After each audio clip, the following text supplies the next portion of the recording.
गांव के किनारे एक घना जंगल था जहां कई तरह के जंगली जानवर रहते थे। उस जंगल के पास एक छोटा सा गांव था जहां रमेश नाम का एक लड़का रहता था। रमेश एक होशियार लेकिन जल्दबाजी में निर्णय लेने वाला युवक था। उसके पिता हरि एक किसान थे और हमेशा उसे समझाते रहते थे, बेटा, सोच समझकर ही कोई काम करना चाहिए। बिना सोचे विचारे किया गया काम अक्सर हमें परेशानी में डाल देता है। लेकिन रमेश उनकी बातों को हल्के में लेता था। एक दिन रमेश जंगल में लकड़ियां काटने गया। उसके पास एक धारदार कुल्हाड़ी थी जो उसके पिता ने उसे दी थी। काम करते करते उसने देखा कि एक पेड़ के नीचे एक चमकती हुई चीज पड़ी है। उसे लगा कि यह कोई खजाना होगा। बिना सोचे समझे वह दौड़ता हुआ उस चीज के पास गया। जब उसने करीब जाकर देखा तो वह एक जहरीला सांप था जिसने चमचमाते पत्थर के साथ खुद को लपेट रखा था।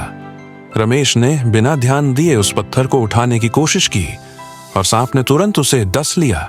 रमेश घबरा गया और दौड़ता हुआ गांव लौट आया। गांव के वैद्य ने उसे दवा दी और कहा, तुम्हें अपनी जल्दबाजी की आदत को बदलना होगा। हर चीज खजाना नहीं होती। यह घटना रमेश के लिए एक सबक थी, लेकिन उसने इसे पूरी तरह से गंभीरता से नहीं लिया। कुछ महीनों बाद गांव में एक बड़ा मेला लगा। मेले में हर तरह के खेल, खाने पीने की चीजें और खरीदारी के लिए सामान थे। रमेश ने अपने दोस्तों के साथ मेले में जाने की योजना बनाई। मेले में उसने एक जादूगर का शो देखा। जादूगर ने एक चिड़िया को अपने टोपी से गायब कर दिया और फिर वापस लाया। रमेश ने सोचा, अगर मैं भी जादूगर बन जाऊं तो सब लोग मेरी तारीफ करेंगे। उसने अपनी बचत के सारे पैसे निकालकर जादूगर से उसकी टोपी खरीद ली। लेकिन जब उसने खुद टोपी का इस्तेमाल करने की कोशिश की तो उसे समझ में आया कि जादू टोपी में नहीं बल्कि जादूगर के हुनर में था। उसने पैसे गंवा दिए और दोस्तों के सामने शर्मिंदा भी हुआ। उसके पिता ने फिर उसे समझाया, सोच समझकर ही फैसले लो।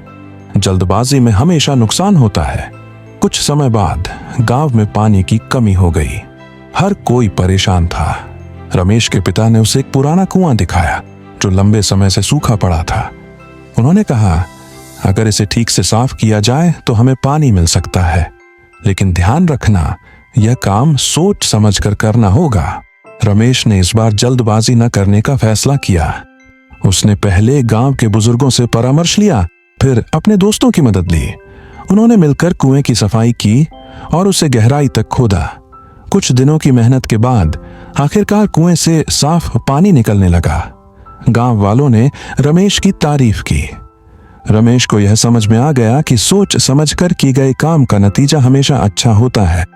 उस दिन से रमेश ने जल्दबाजी छोड़कर हर काम सोच समझकर करना शुरू कर दिया।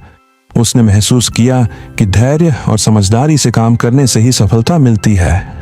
उसकी कहानी हमें यही सिखाती है कि सोच समझकर कार्य करने से जीवन में आने वाली मुश्किलें आसान हो जाती हैं।